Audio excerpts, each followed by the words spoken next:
This is Mike. We're at South by with Flyleaf. Hey. Hello.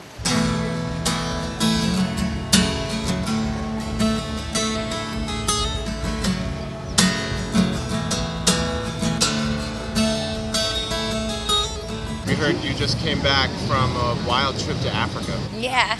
It was amazing. We went to Rwanda. 14 years ago, they had a genocide there. 800,000 people were killed, and we got to see the aftermath of the community. My life has completely changed forever by the experience.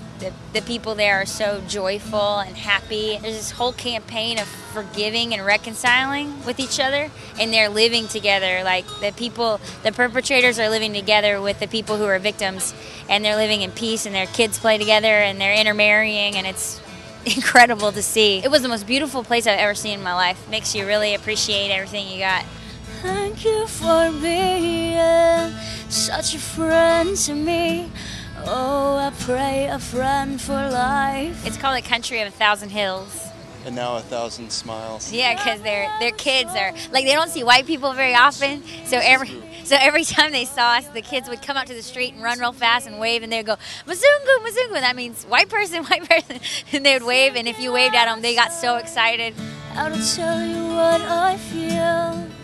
I'm contemplating phrases.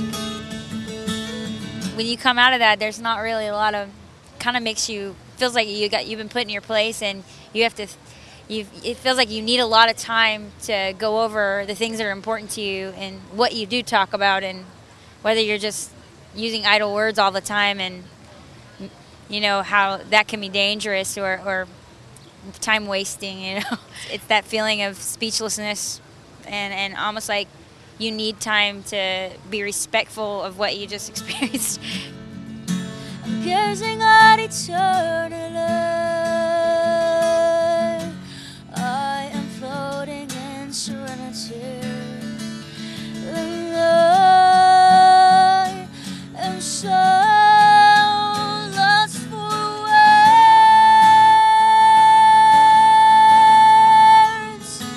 And I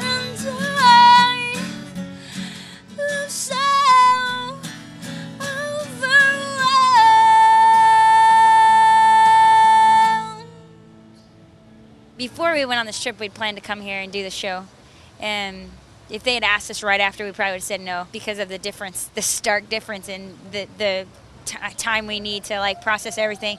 But we did want to come here because we wanted to play for Austin that we haven't played for in a long time. It's our hometown. It's where we started. It's where we met everybody that helped us get where we are now. And it's kind of like a homecoming in a way. What are you hoping your fans get from your next record now? We want to be honest. Like we want them to feel like we've really spoken who we are. Me and Pat both, we started drawing because there's a lot of things that we saw. The communication was kind of little because we don't speak the language, but it was, I don't know. So we have to figure out how to sit down and say what you can't say in music, which is exactly what we want to do with music, you know. So it's going to be a good challenge. Please don't go just yet.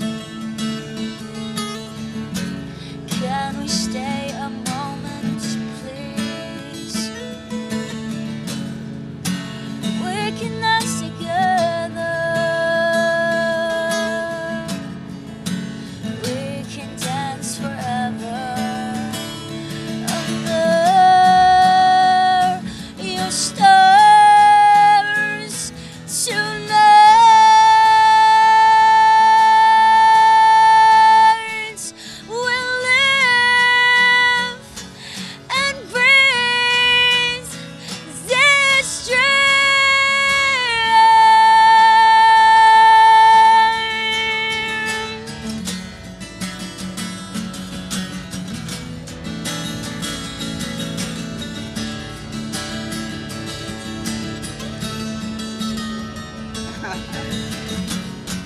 We just want to make sure that we show our hearts enough where people feel like there's hope, and the same thing that we've been doing. I want to be honest with how, I don't know, it's going to be different since we've matured a lot and we've experienced a lot of new things, so I think that'll really come through in the writing. Hey, I'm Lacey.